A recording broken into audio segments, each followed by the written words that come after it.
Gravy. ஏன்னா சமையல் வேலை வந்து முடிஞ்சு.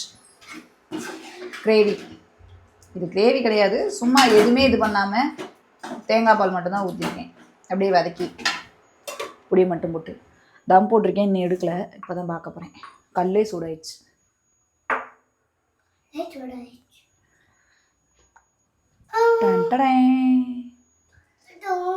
அப்படியே ஸ்மெல் வருது தெரியுதா? வாங்க சாப்பிடலாம். ஒரு சாமியம்மா போறேன்டி. ஊரழகு கையில் நூறழகு ஒன்னால் பூமி அழகே, உன்னில் நான் அழகு என்னில் நீ அழகு, நம்மால் யாவும் அழகே. ஹாய் ஃப்ரெண்ட்ஸ், நாங்கள் தான் உங்கள் ராபர்ட் மீனா. இன்றைக்கி நம்ம சேனலில் நீங்கள் வந்து என்ன விளாக் பார்க்க போகிறீங்க அப்படின்னா, என் வாழ்க்கையிலே நான் முதல் முறையாக பாஸ்மதி ரைஸில் பிரியாணி வந்து பண்ண போகிறேன். நான் மட்டும் இல்லை, எங்கள் வீட்டிலே எங்கள் மாமியார் வீட்லேயும் அடிக்கடி பிரியாணிலாம் போடுவாங்க. நான் பாஸ்மதி ரைஸ்லலாம் போட்டது கிடையாது. பிரியாணி பாஸ்மதி ரைஸில் பிரியாணி நான் வந்து சாப்பிட்ருக்கேன், நான் வீட்டில் செஞ்சது கிடையாது. ஃபஸ்ட் டைம் நான் வந்து ட்ரை பண்ண போகிறேன். இன்றைக்கி சண்டே வேறையா, சரி சண்டே ஸ்பெஷல் பாஸ்மதி ரைஸில் பிரியாணி பண்ணிடலாம் அப்படின்னு பிளான் பண்ணியாச்சு. அதை பற்றின விளாக் தான் இப்போ நீங்கள் பார்க்க போகிறீங்க. ஸோ வீடியோவை ஃபுல்லாக ஸ்கிப் பண்ணாமல் பாருங்கள். நீங்கள் இப்போ தான் நம்ம சேனலை ஃபஸ்ட் டைம் பார்க்குறீங்க அப்படின்னா நம்ம சேனலை ப்ளீஸ் சப்போர்ட் பண்ணுங்கள், சப்ஸ்கிரைப் பண்ணுங்கள், கூடவே இருக்க பெல் ஐக்கானை கிளிக் பண்ணிக்கோங்க. அப்போ நம்ம ரெகுலராக போடுற வீடியோஸ் உங்களுக்கு நோட்டிஃபிகேஷனில் வரும். வீடியோக்குள்ளே போயிடலாம். நான் பார்த்தீங்கன்னா இந்த இதில் 2 கப் நம்ம நார்மல் அரிசி வந்து இப்போ இதில் 1 கப் எடுத்தோம்னா நம்ம 2 கப்பாக ஊற்றுவோம் குக்கரில். ஆனால் இந்த அரிசிக்கு வந்து 1 கப் எடுத்தோன்னா 1.5 கப் அளவு தண்ணி ஊற்றினா போதும் அப்படின்னு சொல்லி எங்கள் அக்கா சொல்லிச்சு. சார் சொல்கிறாரு, அப்போ இன்னைக்கு களி கன்ஃபார்மு அப்படிங்கிறாரு. அரிசி உடையல் நல்லா தான் இருக்குது. இப்போ தான் ஊற வச்சேன். நான் வந்து பிரியாணிக்கு மட்டும் இவ்வளோ வெங்காயம் போடலை, பிரியாணிக்கும் கிரேவிக்கு 2க்கும் சேர்த்து தான் கட் பண்ணி வச்சுருக்கேன். தக்காளி அந்த மாதிரி தான். பச்சை மிளகா நான் பொதுவாக ஆட் பண்ண மாட்டேன். சரி இந்த தடவை பிரியாணி நம்ம ஸ்பெஷலாக பண்ணுறோம், அதனால் ஸ்பெஷலாக இருக்கட்டும்னு சொல்லிட்டு பச்சை மிளகா வந்து போட்டிருக்கேன், எடுத்து வச்சுருக்கேன். நம்ம வந்து பிரியாணிக்கு வேலைகளை ஸ்டார்ட் பண்ணலாம்.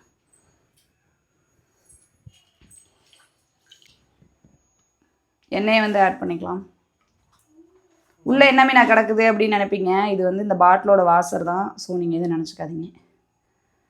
நம்ம சமைக்கும்போது இந்த பாட்டில் பக்கத்தில் எண்ணெயை ஊற்றிட்டு பக்கத்தில் வைக்கிறோமா, அது இந்த ஹீட்டுக்கு வந்து இலகிடுச்சு. அதனால் நேற்று நான் போயிருந்தபோது கண்ணாடி பாட்டில் வந்து வாங்கிட்டு வந்திருக்கேன்.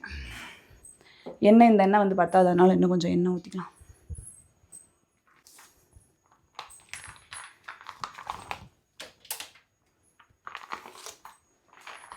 மிஸ்டர் கோல்டு வாங்கியிருக்கேன் இந்த தடவை.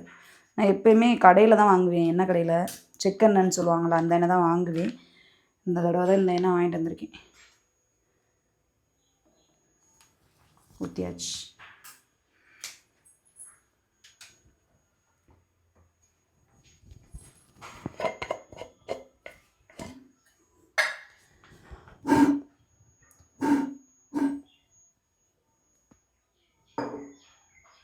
என்னங்க, இந்த அதை தொடச்சிட்டு இந்த எண்ணெயை ஊற்றுங்க உள்ள.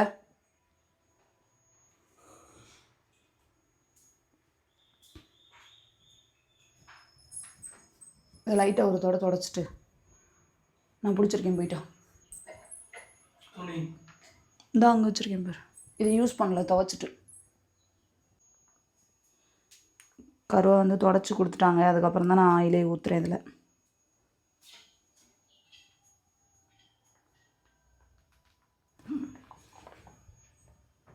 மூடி அதையும் தொடச்சிட்டியா?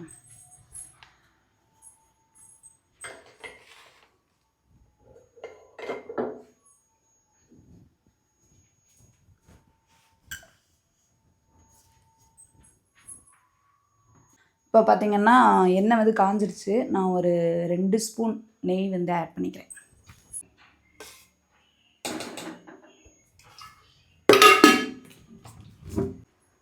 பார்த்திங்கன்னா பட்டை, சோம்பு, பிரியாணி இலை, பிரிஞ்சி இலைன்னு சொல்லுவாங்களா அது,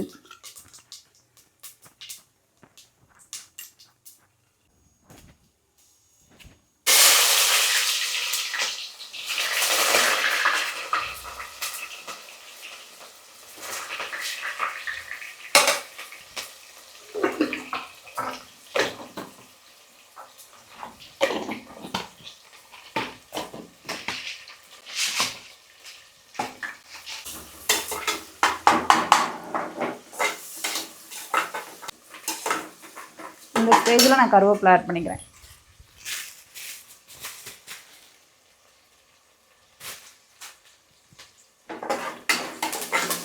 வந்துருச்சு. இப்போ நான் வந்து பச்சை மிளகா, அதுக்கடுத்து இஞ்சி பூண்டு பேஸ்ட், பச்சை மிளகா போட்டு கொஞ்சம் நேரம் கழிச்சு. எவ்வளோ சிக்கன் ஆட் இருந்திருக்கும்னு சொல்லி பார்த்தீங்கன்னா 1 கிலோ. பாதி வந்து பிரியாணிக்கும் பாதி வந்து கிரேவிக்கும் பண்ண போகிறேன். பூண்டு பேஸ்ட் வீட்டிலே ரெடி பண்ணி வச்சுக்குவேன். நான் கடையிலலாம் வாங்க மாட்டேன். முதல்ல தான் கடையில் வாங்கிட்டு இருந்தேன். இப்போலாம் கடையிலலாம் வாங்குறதில்ல. எல்லாமே நான் வீட்டிலே பண்ணிக்கிறேன்.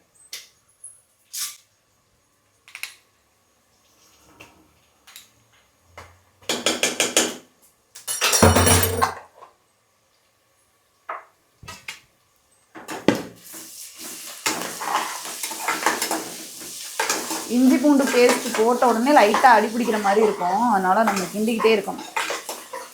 இது வேகட்டும். நான் போய் கறியை வந்து கழுவிட்டு வந்துடுறேன். நல்லா கறியை கழுவிட்டோம் அப்படின்னா இந்த சைடு நம்ம அடுப்பில் வந்து கிரேவிக்கு வந்து ப்ரிப்பேர் பண்ண ஆரம்பிச்சிடலாம்.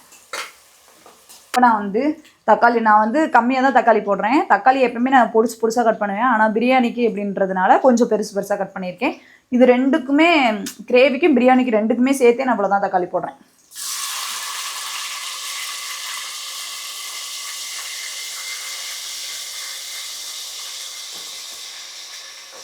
அந்த தண்ணியெல்லாம் நல்லா வடிய விட்டுட்டேன். கறியையும் நல்லா கழுவி எடுத்து வந்து வச்சுருக்கேன். இதுக்கு நான் வந்து அது எப்படி சொல்கிறதுனா, தனி மிளகாத்தூள், மல்லித்தூள், கரம் மசாலா தூள், பிரியாணி பொடி லைட்டாக தான் போட போகிறேன். ஏன்னா நம்ம பட்டை கிராம்பு இதெல்லாம் போட்டிருக்கல. அதனால் நான் பிரியாணி பொடி அவ்வளோக்கும் சேர்க்கலை.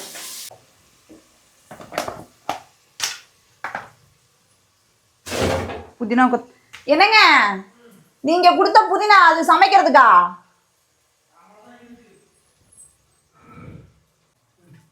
இப்போ நான் பார்த்தீங்கன்னா புதினா கொத்தமல்லி வந்து சேர்த்துக்கிறேன். இப்போயே சேர்த்துட்டேன். ஏன்னா லாஸ்ட் நேரத்தில் சேர்த்தோம் அப்படின்னா எனக்கு பிடிக்க மாட்டேங்குது. எல்லாமே ஒரே இடத்துல இருக்க மாதிரி இருக்கும்.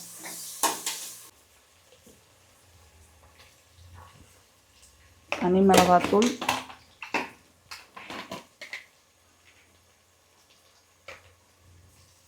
மல்லித்தூள்,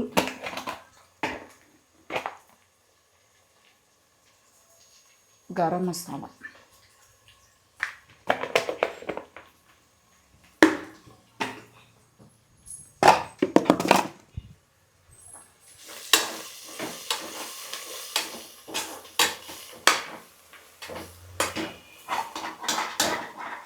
என்னங்க அந்த தயிரை எடுத்து கொடுங்க. நல்லா கொடுங்க. நம்ம வந்து தயிர் வந்து நேற்று டிமார்ட் போயிருந்த போது வாங்கிட்டு வந்தோம். 1 ஸ்பூன் வந்து போட்டுக்கலாம்.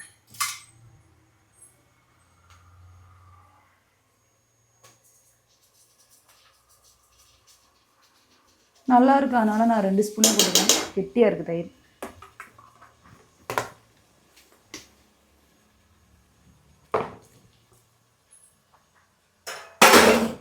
ஆஹா,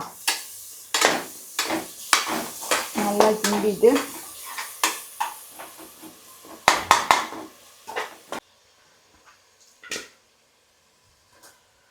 அவ்வளோதான். இது வந்து கிரேவிக்கு.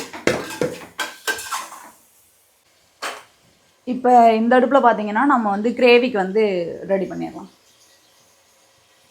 இதுக்கு முன்னாடி நான் பிரியாணி வச்சுருக்கேன். ஆனால் மூடி விசில் விட்டு தான் நான் வந்து பிரியாணி வந்து வச்சுருக்கேன். நார்மல் அரிசியில்.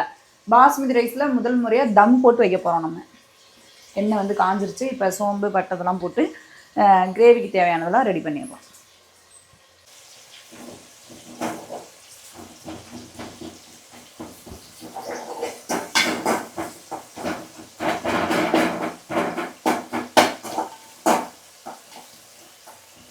இதுக்கு நான் வந்து முதல்லலாம் கிரேவி நான் எப்படி வைப்பேன்னா, அந்த புளிக்குழம்புல வைப்போல வெங்காயம் தக்காளியில் அரைச்சி ஊற்று அந்த மாதிரி தான் நான் வந்து பண்ணுவேன்.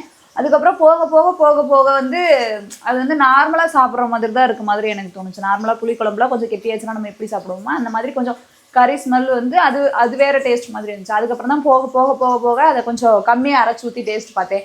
அதுக்கப்புறம் வதக்கி விட்டு இந்த கரம் மசாலா, அப்புறம் தனி மிளகா பொடி, மல்லிப்பொடி, அப்புறம் சிக்கன் கிரேவி பொடியை லைட்டாக தூவி விட்டு லைட்டாக வதக்கி சாப்பிட்டா அது ஒரு டேஸ்ட்டாக இருந்துச்சு. இப்போ அதுலேருந்தே நாங்கள் வந்து என்ன பண்ணிடுறோம்னா இந்த மாதிரியே பண்ணிடுறோம். பாருங்கள், தண்ணியே ஊற்றலை, எவ்வளோ தண்ணி வருது.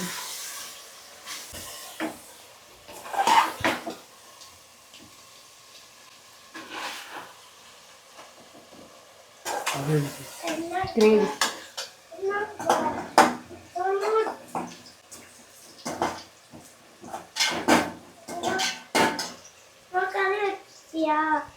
வெட்டிட்டேம்மா, வச்சுட்டேம்மா. தேங்காய் பால் நான் பார்த்தீங்கன்னா தண்ணி வந்து ஊற்றி வச்சுருக்கேன் கொதிக்கிறதுக்கு. இதில் ஸ்டார்டிங்லேயே நான் உங்கள்கிட்ட சொன்னேன், இதில் நம்ம வந்து 2 கப்பு எடுத்துருக்கோன்னு சொல்லிட்டு. இந்த இதில் 2 கப்பு அப்படின்னா நம்ம வந்து 4 கப்பு தண்ணி வந்து ஊற்றணும். ஆனால் நம்ம வந்து 3 கப்பு தான் ஊற்றிருக்கோம். ஏன்னா நார்மல் அரிசினா தான் 1 கப்பு தண்ணி ஊற்றணும் அப்படின்னா நம்ம 2 கப்பு ஊற்றணும். இது பாஸ்மதி அப்படிங்கிறதுனால 1 கப்பு ஊற்றினோம்னா 1.5 கப்பு தான் ஊற்றணும். இது 1 கப்பு ஊற்றினோம்னா 1.5 கப்பு தான் தண்ணி ஊற்றணும். அதனால் அளந்து நான் ஊற்றிருக்கேன். அந்த அளந்து எடுத்த தண்ணியில் தான் இப்போ தேங்காய் பாலும் நான் வந்து ஊற்ற போகிறேன். தேங்காய் பால் வேண்டாம் அப்படின்னா நீங்கள் நார்மல் தண்ணி கூட ஊற்றிக்கலாம். ஏங்க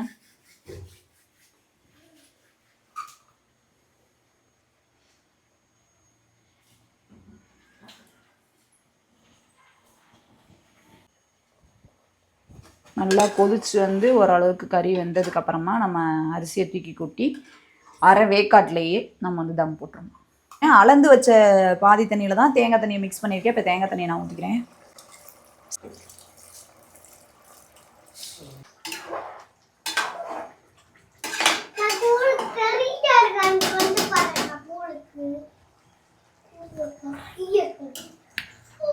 ஆஹா, குடிச்சு போறியா?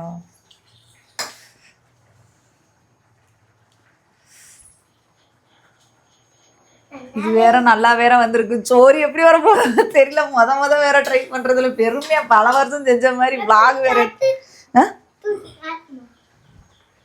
ரொம்ப எப்படி ஓடு. இதில் நான் வந்து இதில் ஊற்றின மிச்ச தேங்காய் தண்ணியை வந்து நான் அதில் வந்து அந்த சட்டியை கழுவி இதில் வந்து ஊற்றிருக்கேன். இது இன்னும் நான் பார்க்கல டேஸ்ட்டு. இன்னும் கொஞ்சம் காரமாக போட்டால் நல்லாயிருக்கும். சரியாக தான் இருக்குது. கொஞ்சம் காரம் பத்தலைன்னு நினைக்கிறேன். பாரு, காரம் போதுமான்னு பாரு. போதுமா?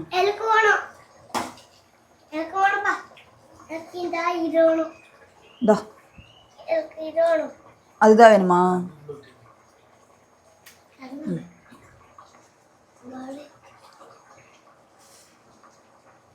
நல்லாக்கா போதும். அப்புறம் இப்படியே சட்டியை காலி பண்ணிடுவான். ஆயம்மானு போறா.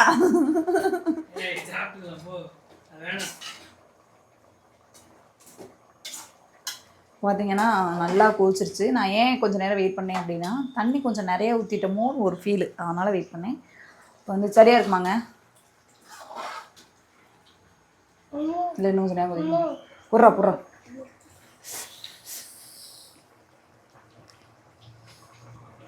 இது நல்லா இருந்துச்சுன்னு வச்சுக்க, என்ன சாப்பாடு நல்லா வந்துச்சுன்னு வச்சுக்க, அடுத்து நம்ம வந்து சீரக சம்பாவில் ட்ரை பண்ணுறோம்.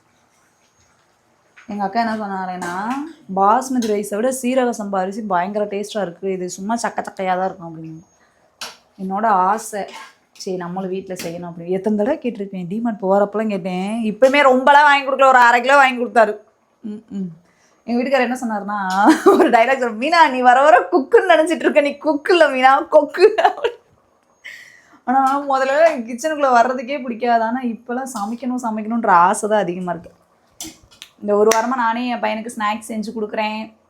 வீட்டில் எந்திரிச்சோன்னே வீட்டில் சமையல் வேலையை முடிச்சுட்டு டெய்லி ஒரு கூட்டு. அப்புறம் நம்ம இந்த சுண்டல் குழம்புக்கு வந்து பீட்ரூட் பொரியல் வந்து வச்சுருந்தோம்ல, அதுக்கு வந்து சொன்னாங்க சுண்டல் குழம்புக்கு பீட்ரூட் பொரியலா அப்படின்னு. என் பையன் வந்து கேரட்டு பீட்ரூட் இது 2 தான் சாப்பிடுவான். அதனால் அவனுக்கு குழம்பு வைக்கும்போது அவனுக்குன்னாச்சு நான் வந்து பீட்ரூட் கேரட் வந்து பொரிச்சிடணும். மற்றபடி இந்த அவரைக்காலாம் நல்ல சோத்தோட அந்த அவரைக்காய் இருக்கிறதே தெரியக்கூடாது. அந்தளவுக்கு நம்ம மசிச்சு கொடுத்தா மட்டும்தான் அந்த அவரைக்காய் வந்து உள்ளே இறங்கும். வீட்டில் நம்ம பண்ணிடுவோம், ஆனால் ஸ்கூலில் டீச்சர் பண்ணுவாங்களா என்னன்னு தெரியாதுல்ல. அதனால் நான் வந்து பீட்ரூட் கேரட் 2 பொரியலும் கம்பல்சரி வச்சுருவேன். அது ஒருத்தவங்க கமெண்ட் பண்ணியிருந்தாங்க. சரி இப்போ நம்ம வந்து அரிசி வந்து சேர்த்துடலாம்.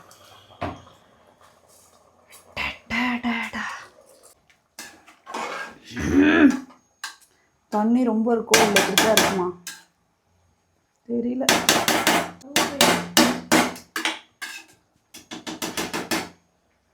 டேஸ்ட் பார்த்துக்கிட்டே இருக்கணும் போல இருக்குங்க.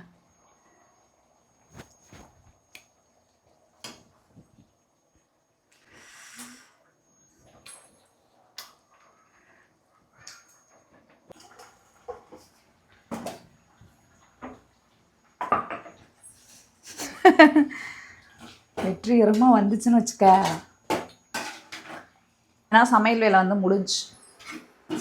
கிரேவி, இது கிரேவி கிடையாது, சும்மா எதுவுமே இது பண்ணாமல் தேங்காய் பால் மட்டும்தான் ஊற்றிருக்கேன். அப்படியே வதக்கி புளியை மட்டும் போட்டு தம் போட்டிருக்கேன். இன்னும் எடுக்கலை, இப்போ தான் பார்க்க போகிறேன். கல்லே சூடாயிடுச்சு.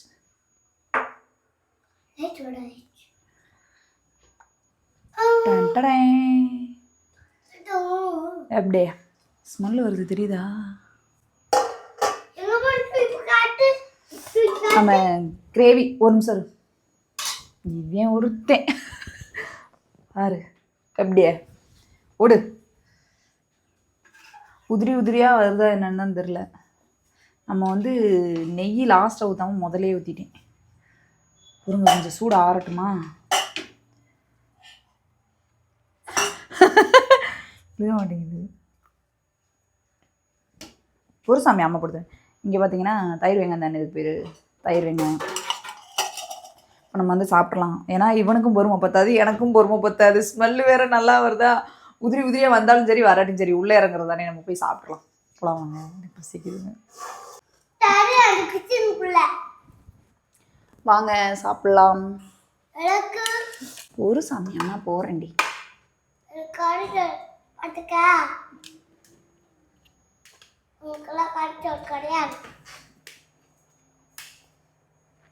சூடாக இருக்குது, சூடு ஆறுனதுக்கப்புறம் சாப்பிட்டுக்கலாம்.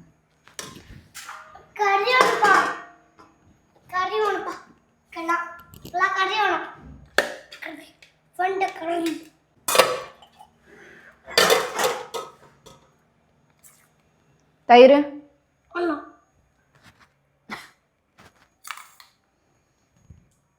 அது சாப்பிட்டு வாங்கிக்க.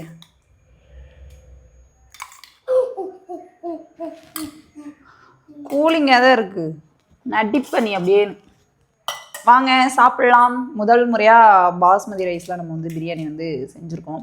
டேஸ்ட் பார்க்குறேன்னு உள்ளே வந்து இறக்கிட்டேன். நான் தான் ஆயில் கொஞ்சம் நிறைய ஊற்றிட்டேன். நான் எதுவும் பண்ணியிருக்கிறதுல எதுவும் மிஸ்டேக்காக பண்ணியிருக்கேனா அப்படின்னு சொல்லிட்டு பிளாகை ஃபுல்லாக பார்த்துருந்தீங்கன்னா கமெண்ட் பண்ணுங்கள். என்னங்க எப்படி ப்ராப்பராக பண்ணணும் அப்படின்னு சொல்லுங்கள். ஏன்னா நான் யூடியூப்பை பார்த்தால எதுவுமே பண்ணலை, நானாக தான் பண்ணேன். எங்கள் அக்காக்கிட்ட டவுட் கேட்டு நான் வந்து பண்ணேன். ஏன்னா பாஸ்மதி ரைஸ்க்கு எவ்வளோ தண்ணி ஊற்றுறேன் என்ன எதுன்னு தெரியாது. தண்ணி ஊற்றுறது மட்டும் எங்கள் அக்காக்கிட்ட கேட்டேன், அவ்வளோதான். கறி நல்லா பஞ்சு பஞ்சுன்னு வந்துருச்சு, பிரியாணியில் போட்ட கறி.